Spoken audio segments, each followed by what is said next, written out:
여러분, 부활절날 되면은 우리가 인사를 합니다. 해피 이스터 하고 인사를 합니다. 한국말로는 잘 안 되더라고요. 그래서 우리가 영어로 하지 않습니까? 그러다 보니까 정말 그 마음에 드는 생각이 정말 뭐가 기쁜가, 또 기쁨이 무엇인가라는 것을 생각하게 되었습니다. 그래서 오늘 본문 말씀은 예수님께서 부활하시고 난 다음에 첫 번째 제자들에게 나타나셔서 하신 말씀이 있습니다. 이 말씀 가운데 아주 중요한 하나님의 중요한 말씀 세 가지가 들어가 있는데, 오늘은 간단하게 부활절 같은 경우는 특별한 말씀보다는 우리에게 주신 기쁨이 무엇일까를 찾아보기를 원한다. 그래서 세 가지 주제를 좀 나누기를 원합니다.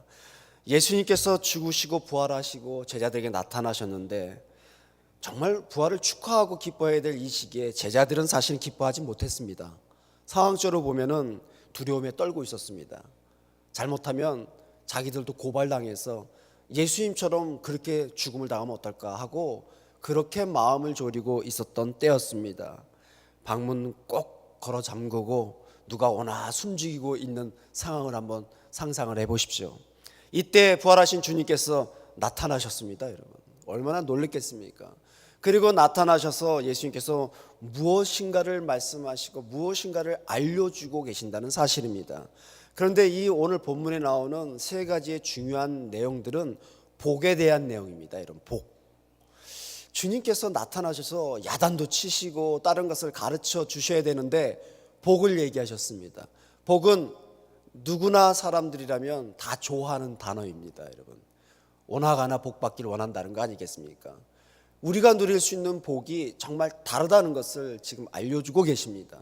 만약 예수를 믿든지 안 믿든지 복의 개념이 똑같은 것을 우리가 알고 산다면 예수님이 부활하실 이유가 없습니다. 사실 예수님이 부활하신 가장 중요한 목적은 우리에게 복을 주시려고 부활하신 것입니다. 그런데 그 복이 개념이 다르고 여건이 다르고 모양도 다르고 다 다릅니다. 여러분, 그걸 명확히 아셔야 됩니다.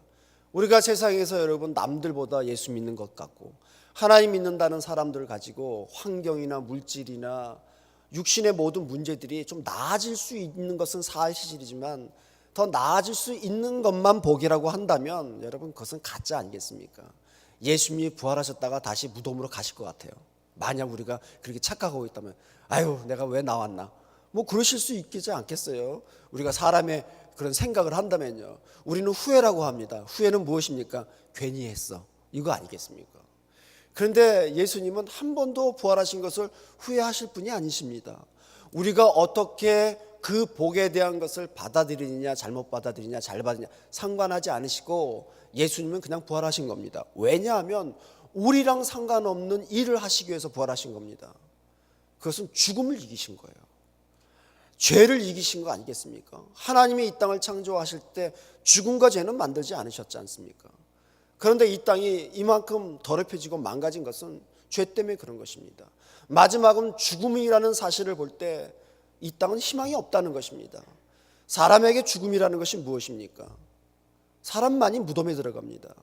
동물들은 무덤에 들어가지 않습니다. 그 이야기는 하나님만이 인간의 마지막 해결할 수 없는 문제를 해결하셨다는 것이거든요. 그러니 우리가 먹고 사는 문제가 우리에게는 큰 문제이겠지만 하나님 편에서는 그게 큰 문제이겠습니까? 별도로 큰 문제가 아닙니다. 내가 살고 죽는 것이 큰 문제이겠습니까? 우리는 큰 문제이지만 하나님 앞에서는 큰 문제가 아닙니다. 하나님의 큰 문제는 뭐냐면 더럽혀진 세상을 회복하시는 것입니다. 그것이 부활의 목적입니다. 그렇게 그 부활의 목적을 이루시기 위하시는데 하나님은 그 일을 제자들에게 감당시키셨다는 거예요. 그리고 나타나신 겁니다. 제자들에게 지금 나타나신 이유가 거기에 있습니다. 내가 부활하신 그 이유와 목적을 알려주시고 그 일을 제자들을 통하여 행하시겠다고 하신 것입니다. 우리가 이 부활의 아침에 기뻐해야 될 이유가 바로 그것입니다. 그저 먹고 사는 일에 열심히 살아왔고 어떻게 하면 조금 더 우리가 편하게 살 수 있을까, 조금 더 살 수 있을까 고민하던 자들이었습니다. 그런데 예수님 때문에 구원받고 우리가 교회 다니면서 하나님의 자녀라고 우리가 칭함을 받는 이유는 그 일반적인 삶에서 더 나아가서 부활의 능력 때문에 우리가 행할 사명이 있다는 것입니다. 그것이 예수 믿는 자와 예수 믿지 않는 자의 엄청난 차이입니다. 그것이 우리의 특권이고 우리의 가장 큰 기쁨이라는 것입니다. 그래서 해피 이스터라고 우리가 서로 인사를 나누는 이유가 어디에 있습니까? 우리는 특별한 사람들입니다. 우리가 갖고 있는 기쁨은 정말 다릅니다. 그거 아니겠습니까, 여러분? 세상에서 많은 것을 우리가 놀이를 통해서, 놀러 가서 여행을 통해서, 만난 것을 먹음으로, 또 좋아하는 사람을 또 만나서 교제함으로 우리는 다 기뻐할 수 있습니다. 근데 이런 기쁨들은 진정한 기쁨이 아니죠, 여러분. 금방 사라지는 기쁨들입니다. 진정한 기쁨은 예수님의 부활의 기쁨을 내가 소유하고 있느냐 아니냐 하는 것입니다. 그것은 나에게 하나님께서 어떤 일을 감당시키셨다는 겁니다. 예수님에게는 십자가를 지시는 거였어요. 우리들에게는 또 다른 하나님께서 주시는 십자가가 있다는 것입니다. 그것이 무엇일까 하는 것입니다. 오늘 본문의 다음 세 가지로 주님은 제자들에게 나타나셔서 이제 명령하고 계십니다. 첫 번째는 세상이 줄 수 없는 평안을 나누라는 것입니다. 나타나서 첫 번째 하신 말씀이 무엇입니까? 내가 너에게 평안을 주노라. 평화입니다. 세상에는 평화가 없는 것입니다. 세상에는 평안을 누릴 수 있는 환경과 여건이 있을 수가 없습니다. 사람은 만나면 다투게 되어 있습니다. 물질과 사람도 싸우고 있습니다. 문화와 사람이 싸우고 있고 동물과 사람이 싸우고 있습니다. 모두 다 싸움입니다. 여기에 어떻게 평안이 있을 수 있고 평화가 있을 수 있겠습니까? 부활하신 주님이 첫 번째 제자들에게 하신 말씀은 평화를 너에게 주노라 라고 하셨습니다. 그 이야기는 두려움에 떨고 있는 제자들에게 부활하신 예수님의 모습을 보여주시면서 뭐라고 하셨습니까? 나를 믿으라 그랬어요. 나를 믿으라. 그리고 못 박히신 그 자국들을 보여주지 않습니까? 창에 찔린 자국을 보여주시고, 이것은 사실이란 얘기입니다. 주님이 주시는 평안은 세상에서 없는 것인데 그만큼 실제적이라는 것입니다. 여러분 우리가 예수 믿고 살면서 정말 평안하십니까? 그 평안의 기준이 어디에 있습니까? 환경과 여건과 사람에게 있지 아니하고 주님을 믿는 믿음으로 우리에게 평안이 주어지고 그 믿음을 살고 있습니다. 아멘 하는 것이 진정한 평안입니다. 물론 상황은 바뀌지는 않습니다. 또 내가 원하는 대로 되어지지는 않습니다. 두려움과 슬픔 속에 있는 제자들에게 기쁨을 주고 계십니다. 이것이 바로 부활의 첫 번째 이유입니다. 오늘 우리에게 받은 사명은 세상에 나가서 내가 예수를 믿고 보니까 당신과 똑같은 어려움 속에 살고 있지만 내가 누리는 평안은 말로 할 수 없습니다. 예수를 믿으면 내가 전하는 그 평안, 내가 전할 수 있는 그 기쁨을 당신도 알 수 있을 거예요. 와 보라 않는 것입니다. 바로 그것을 제자들에게 가르쳐주고 있는 것입니다. 우리의 삶은 온통 슬픔과 두려움과 답답함으로 둘러싸여 있는 것입니다. 현실로 다가오는 삶의 무게는 정말 어렵습니다. 어떤 직업이든지 어떤 나이든지 어떤 상황에 있든지 사는 것은 쉽지가 않습니다. 얼마나 힘이 듭니까? 그래서 인생은 다 두려움의 집에 살고 있다라는 말이 있더라고요. 두려움의 집에 살고 있다.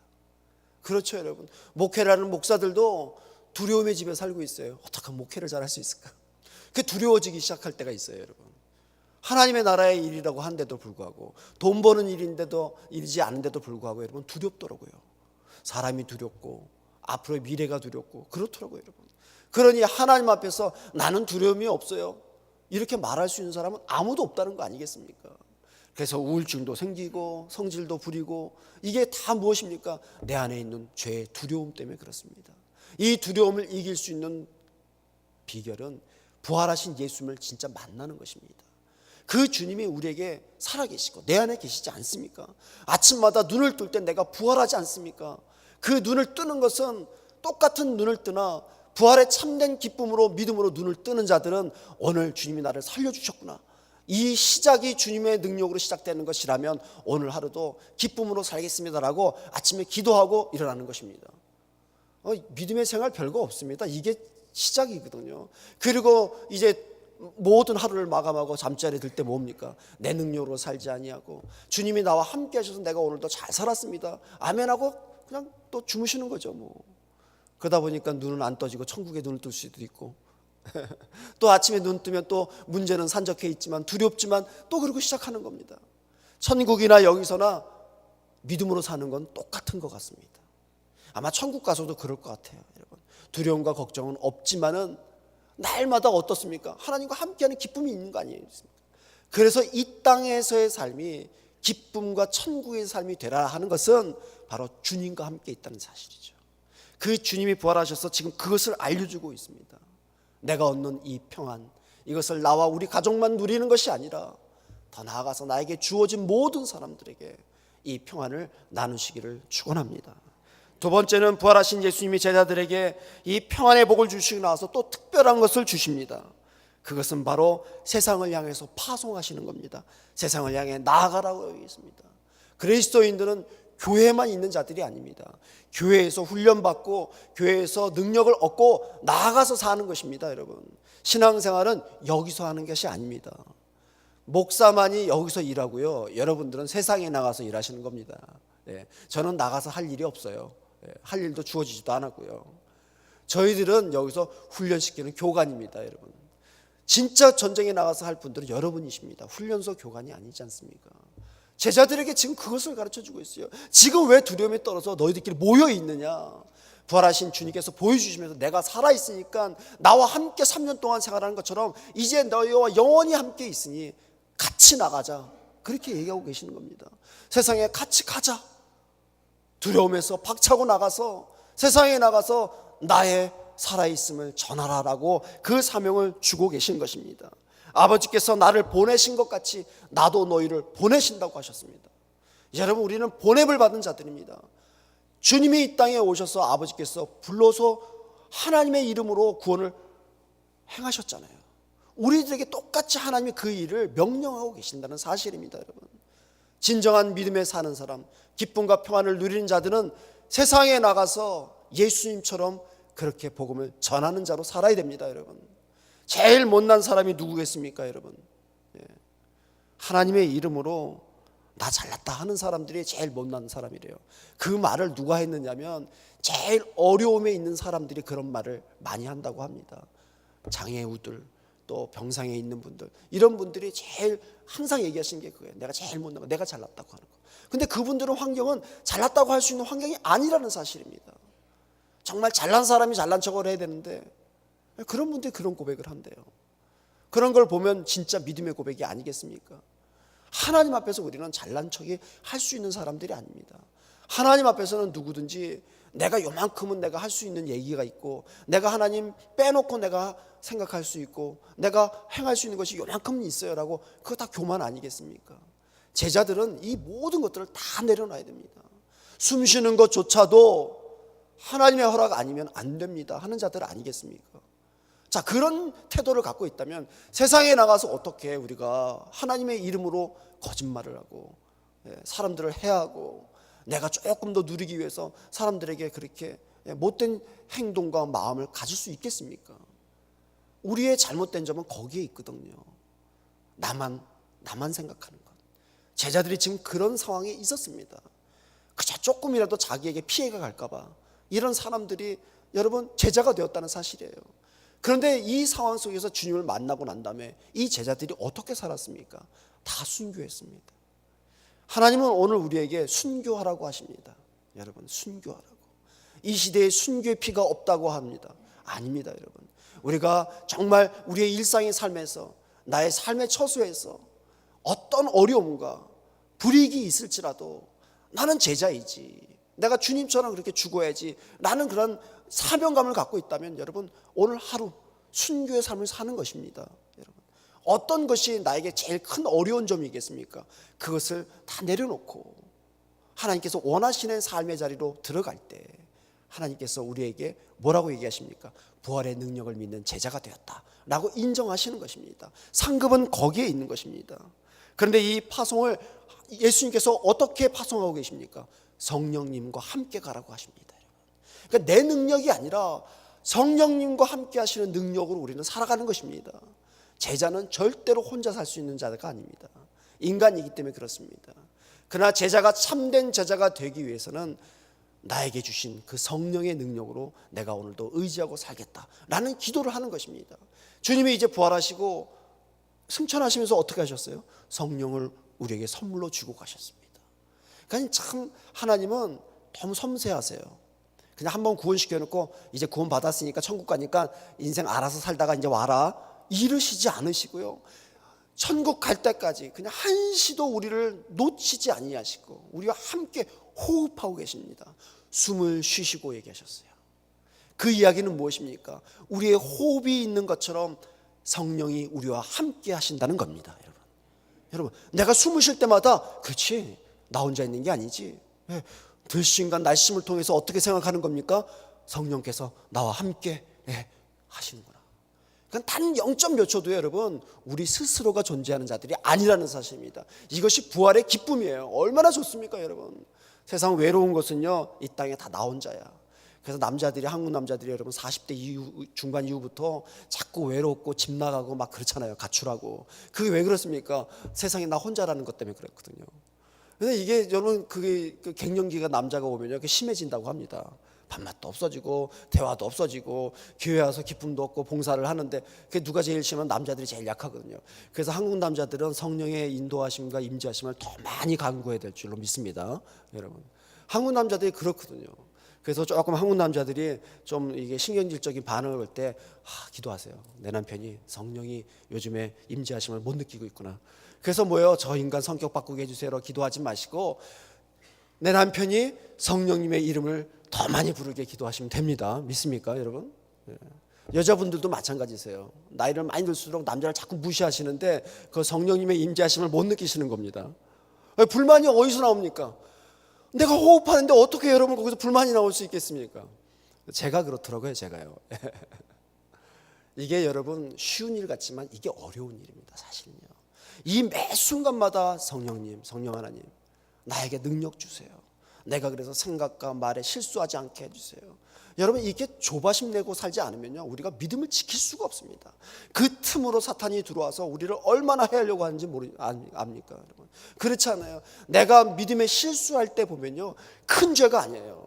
그냥 작은 것들, 순간 아차하는 순간에 무너지고 마는 나의 모습들. 주님은 제자들이 그걸 알았어요. 제자들이 얼마나 비겁한 자들이었습니까, 여러분? 그걸 아시고 너희들은 성령의 능력 아니면 못 살아, 이겁니다. 근데 잘못 생각해서 성령의 능력을 가지고 병든 자를 고치고 죽은 자를 살리려고 했다는 거예요, 여러분. 그것이 잘못되었던 거예요, 제자들이요. 그래서 주님은 다시 숨을 쉬시면서 본질적으로 성령님과 함께 사는 것을 처음부터 다시 가르쳐주고 계시는 겁니다, 지금요. 호흡이다, 호흡. 얼마나 감사합니까, 여러분? 우리가 성령 하나님의 그 능력을 받은 자로서 호흡처럼만 살 수 있다면. 세 번째로 주님께서 말씀하신 사명은 축복하라는 것입니다. 우리가 받은 가장 큰 특권 중에 하나가 축복권입니다, 여러분. 우리는 자꾸 복을 받으려고 하는데요, 제자들은 복을 나눠주는 자들입니다. 하나님께 복을 얻었기 때문에 그 복을 나눠주는 축복권이 우리에게 있습니다, 여러분. 그래서 하나님의 자들이 사명을 살 때는요, 어디를 가든 축복하십시오. 특별히 창세기 47장에 보면요, 야곱이 정말 먹고 살기 힘들었어요. 기근 때문에 가족들을 데리고 그 버렸던 요셉의 그 아들의 도움을 받아서 애굽 땅에 이주하게 됩니다. 그런데 이 사람이, 야곱이 지금 무엇입니까? 그 장자의 축복권 때문에 거짓으로 살았던 사람이에요. 자기가 이제 거지가 돼갖고 그 버렸던 아들에게 도움을 받아갖고 애굽에 가서 그 구걸을 하는 상황 속에서 애굽의 총리에게, 왕에게 뭘 합니까, 여러분? 축복합니다, 이 사람이. 이게 지금 야곱이 굉장히 많이 변화된 것이죠. 자기 상황도 정말 힘든 상황인데 자기가 구걸하라는 왕에게 축복하고 옵니다, 여러분. 이게 말이 됩니까? 축복은 여러분 일반적으로 상황이 좋은 사람이 안 좋은 사람한테 축복하는 겁니다. 그렇죠? 동정이든 뭐 무엇이든 간에 내가 좀 저 사람보다 나아, 이럴 때 복을 주고 뭐 나눠준다고 얘기합니다. 그러나 부활하신 주님을 믿는 제자들의 축복권은 거기에 있지 않습니다. 우리가 이미 그 엄청난 하늘의 복을 누렸기 때문에 그 복을 어디 가든지 축복하십시오, 여러분. 자녀들에게 안수하시고 직장에서 직원들 위해서 안수하시고, 그 뭐 안수가 뭡니까? 하나님의 복이 임하기를 기도하는 거예요, 여러분. 교회를 들어오시고 나가실 때마다 교회를 위해서 축복하십시오, 여러분. 교회가 하나님이 임재하시는 곳이지만 하나님의 임재가 느끼지 못하는 사람들도 많습니다, 여러분. 구원 받은 사람만 교회 오는 것이 아닙니다. 아직도 구원의 확신 없는 우리의 교우들이 참 많습니다, 여러분. 그런 자들을 볼 때마다 축복하셔야 돼요. 아무리 직분을 갖고 있지만 여러분, 요즘 구원의 감격을 놓치고 있는 분들도 계시거든요. 30년, 40년 신앙생활 하는데 그 믿음의 순간을 놓치고 힘들게 사는 분도 계세요. 그러면 여러분 어떻습니까? 나 예수 믿는 지 몇 년 안 됐지만 나 축복하고 싶다고. 모이면 그 축복을 나누셔야 돼요. 내가 한 주간 동안에 받은 은혜, 그걸 나누는 것이 축복입니다, 여러분. 청년들은 만나면 연예인 얘기 많이 합니다. 연예인 얘기 많이 하죠. 그런데 그 연예 기사를 모르는 애들은 할 말이 없는 거예요. 가만히 있죠. 모르니까요. 근데 연예인에 대해서 바삭하게 알고 있는 애는요, 그걸 아주 디테일하게 모든 걸 다 추적해서 얘기합니다. 저는 생각을 해봅니다. 야, 우리가 받은 은혜가 많을수록 그 은혜에 대한 얘기를 하면 끝도 한도 없겠구나. 그런데 그 받은 은혜를 내가 체크업하지 못하고 산다면 만나면 축복할 수 있는 내용이 없는 거예요, 여러분. 내가 그것을 파악하고 있지 못하기 때문에 그렇습니다. 그래서 받은 복을 세워볼수록 무엇을 얘기할 수 있습니까? 복을 이야기할 수 있어요. 어디 가든지 제자들이 할 수 있는 일이 그 일이었습니다. 세상에 나가서 목숨을 걸고 순교하면서부터 자기를 죽이는 자들을 위해서 축복하고 죽었어요. 그것이 순교라는 것입니다. 나 예수 믿는데 죽여봐라. 그리고 죽었다. 이게 순교가 아니라 죽는 순간에도 스데반 집사처럼 웃고 축복하는 거예요. 말로 할 수 없죠. 어떻게 여러분 짓밟히고 죽어가는 자가 그 축복할 수 있는 위치도 아닌데 그렇게 처절하게 죽어가는 자가 어떻게 축복할 수 있겠습니까? 예수님이 바로 그렇게 하셨기 때문에 그렇습니다. 그 예수님의 축복 때문에 우리가 오늘 이 자리에 앉아 있다면 우리도 나가서 여러분 나에게 큰 이득도 없고 나에게 큰 어떤 잘난 척할 것도 없지만은 무조건 내가 가는 곳마다 내가 만나는 사람마다 축복하셔야 됩니다. 그것은 예외 없습니다, 여러분. 예수를 믿든지 예수를 믿지 않든지 그래야 하나님의 역사가 일어난다고 오늘 말씀에 나와 있는 것입니다, 여러분. 오늘 말씀의 결론이 그겁니다. 무엇입니까, 여러분? 평안을 빌으십시오. 사명을 갖고 나가십시오. 그 다음에 축복하십시오. 지금 부활하신 주님이 왜 제자들에게 나타나셨겠습니까? 이 세 가지를 우리에게 부탁하시고 명령하시기 위해서 지금 나타나신 것입니다. 부활의 기쁨을 우리가 나눌 수 있는 이유가 여기에 있습니다. 이 말씀을 듣고 보니까 기쁘지 않고 좀 부담이 되시죠? 야, 이거 부담이 되는데 맞습니다. 우리의 부담은 그렇게 놀라운 것입니다, 여러분. 정말 우리가 물질 때문에 사람 때문에 부담감을 안고 사는데 이 모든 것을 다 능가하고 이 모든 것을 다 받아들일 수 있는 이유는 하나님께서 우리를 구원하신 목적을 찾는 것입니다. 그 목적을 잃어버릴 때 비로소 구원하신 그 하나님의 그 마음을 헤아릴 수 없는 죄를 짓는 것입니다. 이 부활절에 우리가 기쁨을 나눕니다. 이 기쁨이 헛되지 않도록 오늘 예수님의 이 마지막 세 가지 명령을 잊지 않기를 축원합니다, 여러분. 우리 교회가 더욱더 나아갈수록 이 세 가지가 참 주된 표어가 되어서 서로 만나면 너무 기쁘지 않아요, 여러분. 인상 쓰고 살기에는 일주일 만에 만났는데요, 여러분. 얼마나 반갑습니까? 몇 시간 만나고 또 헤어지는데 그러고 갔는데 다음 주일날 천국 갔대. 부럽기는 하지만 아쉽잖아요, 여러분. 서로 사랑도 못 나누고 축복도 못 나눴는데 여러분 먼저 떠났대요. 인사할 수 있을 때 인사하는 것이 좋습니다.